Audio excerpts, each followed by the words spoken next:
Hi friends, again we will start our new series on IRD certification mock test। तो लीजिए start करते हैं आज के हम क्वेश्चन से।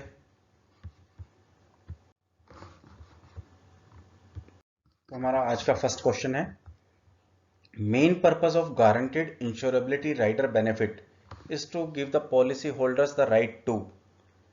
देखिए इस क्वेश्चन को अंडरस्टैंड करने की कोशिश करते हैं। Main purpose of the guaranteed insurability rider, इससे पॉलिसी होल्डर को क्या राइट मिलेगा? Option A, cancel health based exclusion after a symptoms free period, include his parents under the policy, increase cover when a key life event occurs, maintain cover despite a fall in investment value.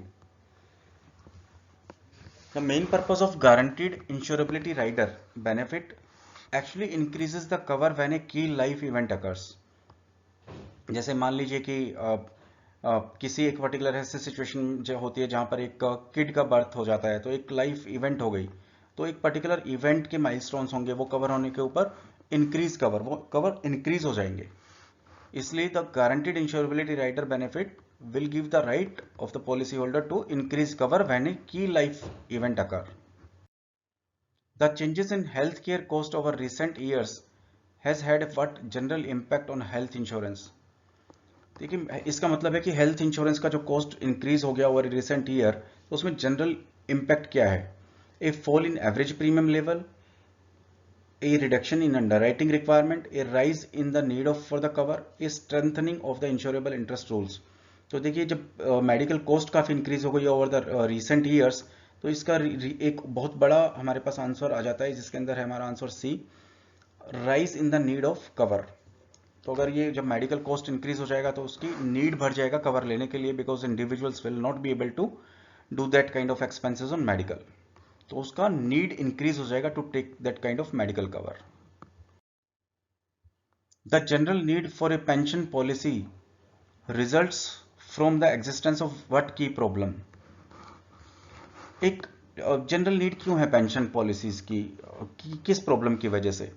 Option A, anticipated fall in income, lack of employment opportunities, likely deterioration in health, uncertainty over investment performance. तो देखिए generally pension plan का requirement क्या होता है? जब आप pension plan लेते हैं तो आपको पहले दिन से ही फिक्स होता है कि मुझे इतना पेंशन इनकम आएगा, या मुझे मंथली इतना इनकम आएगा, या मुझे ईयरली इतना इनकम आएगा। तो आप एक फ्यूचर के ऊपर एक एक्सपेक्टेड एंटिसिपेट करते हैं कि भाई फॉल ऑफ इनकम हो सकता है। तो ये जो जनरल नीड आती है पेंशन प्लान की, ये किस लिए आती है? इसीलिए आती है because someone actually anticipates the fall in income in future, तो उसको प्रोटेक्ट करने के लिए वो पेंशन प्लान लेते हैं, सो दैट उनकी एक जब पेंशन प्लान लेते हैं उनकी इनकम फिक्स हो जाए, मे बी मंथली और may be annually. Hence answer is a, anticipated fall in income. Yash pays health insurance premium for himself, his wife and his two children aged 13 and 8, premium for which of these individual will qualify as deductible from Yash taxable income? तो देखिए उसने policy ली हुई है अपने लिए, to children as 13 and 8 और wife के लिए, तो जो उसका टैक्सेबल इनकम के लिए उसको जो फर्क पड़ेगा कि उसमें डिडक्ट कहाँ पे कर पाए, जो उतना प्रीमियम पेमेंट कर रहा है वो कौन सा क्वालिफाई करेगा, तो उसमें पूरी फैमिली के लिए कवर कर जाएगा। तो हमारे पास ऑप्शन है Yash only, Yash and his wife only, Yash his wife and oldest child, Yash his wife and both his children. तो कंप्लीट फैमिली का जो प्रीमियम पेमेंट कर रहा है एक प्रपोजर, वो अपनी टैक्सेबल इनकम में से वो डिडक्शन ले सकता है और टैक्स बेनिफिट ले सकता है। तो ऑल विल क्वालिफाई, तो जो चारों का जो प्रीमियम होगा, Yash wife and both children will be deductible from Yash taxable income. The sole focus during a client fact-finding session was healthcare requirement and estate planning. Which main life stage is the most likely to fall into? देखिए अगर estate planning हो रही है और health care requirement हो रही है, तो अब इसमें देखिए option young married with childrens, pre retirement and retirement. Retirement पर ही एस्टेट प्लानिंग होती है, लीगेसी प्लानिंग की जाती है। तो यहाँ पर आप हमारा जो आंसर आता है वो देखते हैं डी, रिटायरमेंट के टाइम ही पूरा health care requirements and estate planning.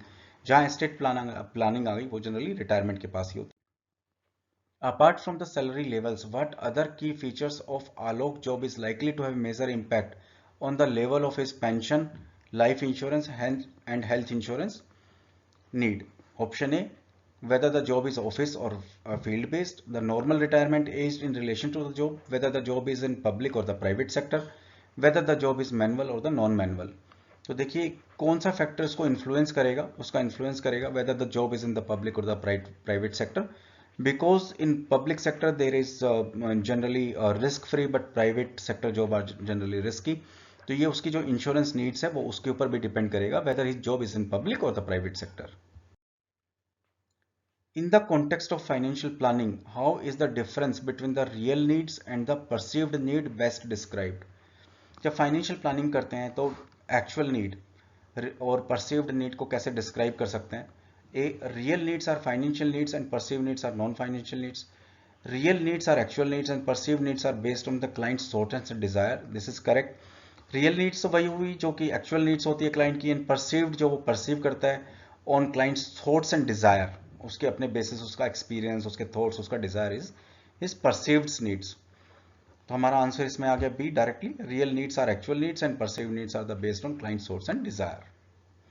C option हमारे पास है real needs are identified by insurance agents. ये गलत है बिकॉज रियल नीड्स है वो अपनी इंडिविजुअल नीड्स होती है। रियल नीड्स डी ऑप्शन है are the needs which satisfies an objective and perceived needs are needs which do not satisfy an objective. This is not correct because perceived needs should also satisfies one's objective. In order to fulfill the know your customer procedure, at what stage in the financial planning process is the insurance agent most likely to request a copy of customer's photograph? तो देखिए जब financial planning हो रही होती है और customer की KYC हो रही होती है तो वो फोटोग्राफ की रिक्वायरमेंट कब आती है? ये approximately in the last stage आती है। तो आप देखेंगे इसके अंदर हमारे पास ऑप्शन है। सबसे पहले देखिए इसने पूछा क्या क्वेश्चन में, most likely to request a copy of first photograph कब आती है? At the end of fact finding meeting, at the end of presentation meeting, as soon as the application is accepted by the insurer, as soon as the insurer is ready to issue the policy document. हमारा इसका answer है B, at the end of presentation meeting. An agent has recommended an investment product with non-guaranteed benefit. The benefit illustration passed to his client will therefore used assumed annual growth rates. तो देखिए जब भी non guaranteed benefits होते हैं तो हमेशा show किए जाते हैं, इलस्ट्रेशन शो की जाती हैं कि किस किस रेट्स के ऊपर वो इलस्ट्रेशन शो की जाएंगी। तो इसमें हमारे पास ऑप्शन है 5, 8, 5, 10, 6, 8, 6 एंड 10। अभी पहले जो हमारे पास ये इलस्ट्रेशंस या इंश्योरेंस कंपनी जो नॉन गारंटेड बेनिफिट्स को इलस्ट्रेशंस करती थी वो जनरली 6 और 10 को करती थी, बट उसको भी आईआरडीए ने चेंज कर दिया। तो अभी वो जो इलस्ट्रेशंस आती है वो 6 और 10 पर नहीं आती, रेदर वो डिफरेंट फिगर्स पर ही आती हैं, जो कि फिगर्स हैं हमारे 4 and 6% of interest. The main purpose of including commission detail in the documents to the client is to increase. देखिए जब क्लाइंट को हम डॉक्यूमेंट देते हैं और उसमें एक पर्पस होता है कि इंक्लूडिंग कमीशन डिटेल, उसमें कमीशन डिटेल भी आती है कि इसमें एजेंट को कितना कमीशन मिला है, वो किस लिए आती है, why these details are given. अब option for competitiveness, for efficiency, for flexibility और फॉर ट्रांसपेरेंसी। तो देखिए जो डॉक्यूमेंट्स के साथ में जो कमीशन की डिटेल आती है वो ट्रांसपेरेंसी मेंटेन करने के लिए आती है कि क्लाइंट, एजेंट और एक कंपनी तीनों के बीच में ट्रांसपेरेंसी रहे कि कितना कमीशन एजेंट को मिला है। A client has been recommended a low risk investment product by his insurance agent, but the client insists that the agent arranges for the money to be invested in higher risk product. What action should the agent take?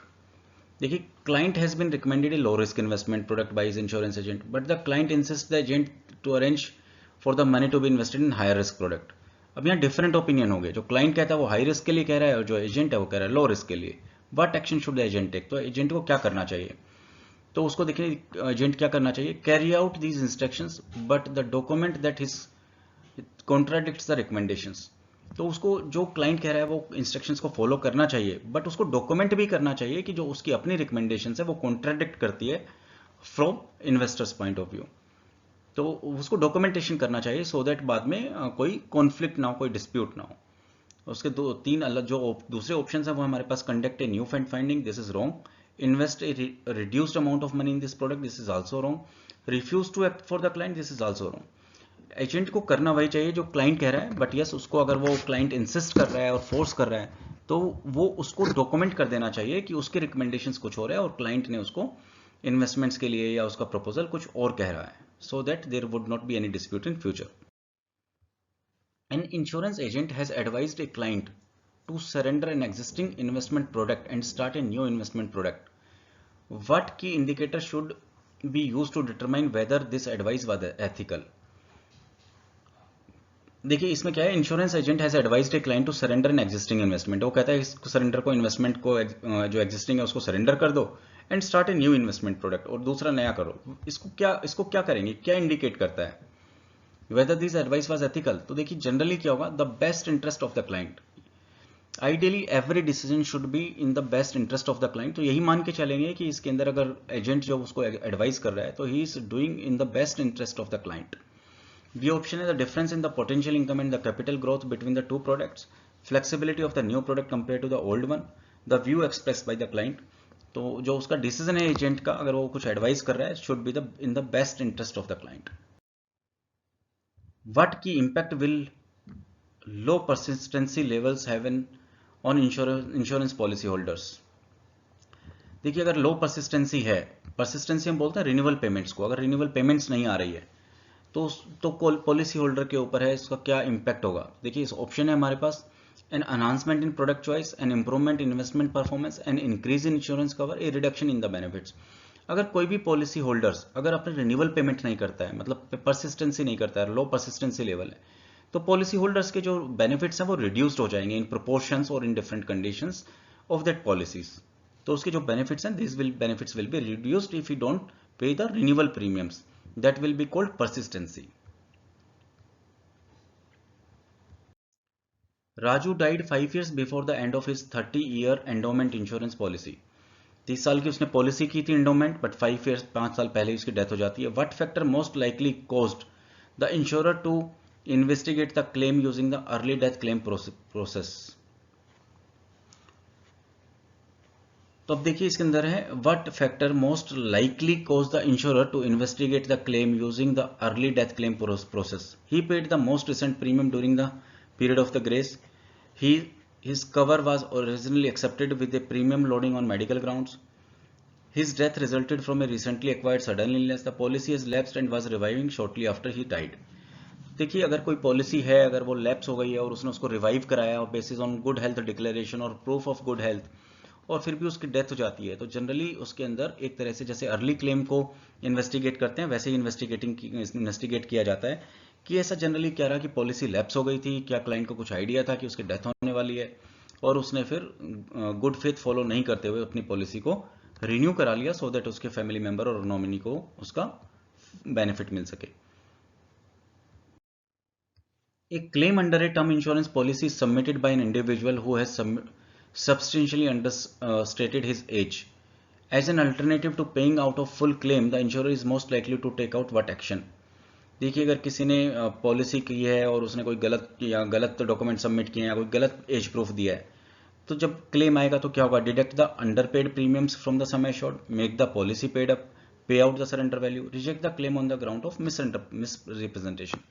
अगर कोई भी fact को अगर hide किया है या miss represent किया है तो वो क्लेम उन्हीं ग्राउंड्स के ऊपर रिजेक्ट हो जाएगा। On the maturity of an endowment policy, a reduced sum assured is paid out. What is most likely reason for this? देखिए इसमें है कि जब एंडोमेंट पॉलिसी मैच्योर हो गया बट उसको जो reduced sum assured is paid out, what is the most likely reason for this? Installments were committed by the policyholders, the policyholder health seriously deteriorated during the policy term, policy was made paid up during the policy term, the policy was subject to lien। तो अगर एक customer ने एक endowment policy ली है और reduced some insured is paid out, जब उसकी death हो जाती है तो उसको सम एश्योर्ड पूरा नहीं मिलता है, तो ऐसा क्या हो सकता है? उसका रीजन यही है कि policy was paid up during the policy term. तो पॉलिसी टर्म के अंदर उसने पॉलिसी के बीच में डिसकंटिन्यू कर दिया और जब पॉलिसी ने पेड अप वैल्यू एक्वायर कर दी तो उसको जो रिड्यूस्ड सम एश्योर्ड है वो उसी प्रोपोर्शन में मिला जितना उसने अपने पेमेंट किया था अपने प्रीमियम्स का। तो इसका रीजन होगा policy was made paid up during the policy terms, तो इस पेड अप होने के बाद उसको रिड्यूस्ड सम एश्योर्ड मिलता है। What key event is most likely to prevent insurer from ensuring that each insured person brings a fair premium to the pool for the risk presented?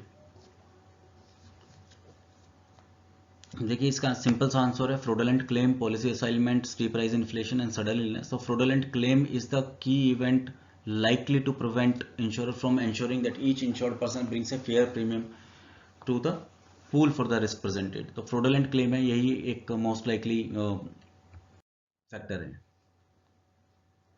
An insurance agent served an insurer continually and exclusively for 20 years, after which he retired from the work. In accordance with Section 44 of the Insurance Act 938, renewal commission due to him after the termination of his agency can only be withheld if. तो देखिए अगर एक customer है, उसने एक company के साथ 20 साल काम किया और फिर उसमें रिटायर हो गया है, तो उसमें सेक्शन दिया हुआ under 44 of the insurance act 1938, renewal commission, जो उसको रिन्यूअल कमीशन आ रहा है उसके क्लाइंट को, वो किस के बेसिस पे टर्मिनेट किए जा सकते हैं. अगर उसकी एजेंसी टर्मिनेट करती है तो कैन उसको जो उसके रिन्यूअल कमीशन हैं वो किस लिए होल्ड किए जा सकते हैं, कब नहीं दिए जा सकते. He ceases to remain a resident of India for the tax purposes. No. He survives beyond the age of 75. This is also wrong. There has been a change in the regulator. No. There is a fraud involved. अगर fraud involved है तो जो उसके commissions होंगे वो बाद में उसको पेमेंट नहीं की जाएगी और उसको withhold कर लिया जाएगा. Legislation gives which body the power to specify a code of conduct for surveyors and loss of assessor. Institute of Insurance and Risk Management. No. Insurance Regulatory and Development Authority. यही एक ऐसी regulatory body है जो सभी एक conducts for the surveyor and loss assessor को देती है. C life insurance council. No. Stock exchange board of India, ये सेबी है तो ये भी नहीं है. तो हमारा आंसर है insurance regulatory and development authority, IRDA. What key legacy has been left by the activities of the tariff advisory committee. Central compensation fund, customer classification status, illustrative projection rates और स्टैंडर्ड पॉलिसी वर्डिंग्स. तो देखिए ये इसका answer हमारा D, standard policy wordings has been left by the activities of the tariff advisory committee. Apart from conducting a comprehensive fact find, the other main action that an insurance agent can take at outset to minimize the risk of subsequently receiving a customer complaint is to. तो देखिए इसका कहने का मतलब है कि ऐसा क्या रीजन हो सकता है, अगर एक पहले कस्टमर के साथ बैठे उसमें पूरा फैक्ट फाइंडिंग किया, the other main action that an जो इंश्योरेंस एजेंट है वो उसको क्या ऐसा एक्शन लेना चाहिए सो दैट वो ऐसे रिस्क को मिनिमाइज कर सके ताकि बाद में कस्टमर की कंप्लेंट ही ना आए. तो देखिए आस्क फॉर द रेफरल्स, उससे कस्टमर का कंप्लेंट का कोई मतलब नहीं है. ऑफर कमीशन रिबेट्स, उससे भी कस्टमर का कंप्लेंट नहीं है. प्रोवाइड डिटेल्ड डिस्क्लोजर, अगर एक एजेंट एक कस्टमर को पूरा डिटेल्ड डिस्क्लोजर दे देता है तो उसके चांसेस बहुत कम है कि उसकी फ्यूचर में कोई कस्टमर की कंप्लेंट आ सकती है. D. Register with the insurance ombuds. This is also wrong. This is only required when a complaint is being generated and the client is not satisfied.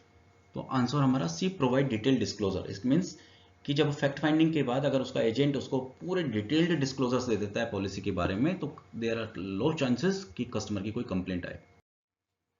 An award made by the insurance ombudsman will only B binding on the insurer if the complainant accept this decision, consumer forum is involved in this case, insurer signs a disclaimer, value of the award is less than 2 lakh. देखिए insurance ombudsman के ऊपर insurance का जो insurance company है उसका decision ombudsman का उस पर तभी बाइंडिंग होगा जबकि जो कंप्लेनेंट है वो उस डिसीजन को एक्सेप्ट कर लेता है. अगर कंप्लेनेंट ने उस डिसीजन को एक्सेप्ट कर लिया तो फिर insurer is binding to make that kind of losses और compensation based on the judgement of the ombudsman. A policyholder asks his insurance agent for the guidance on submitting a claim for the maturity benefit under his life insurance policy. Due to the pressure of the work, the agent declined to assist. Consequently, this action is deemed to be the breach of.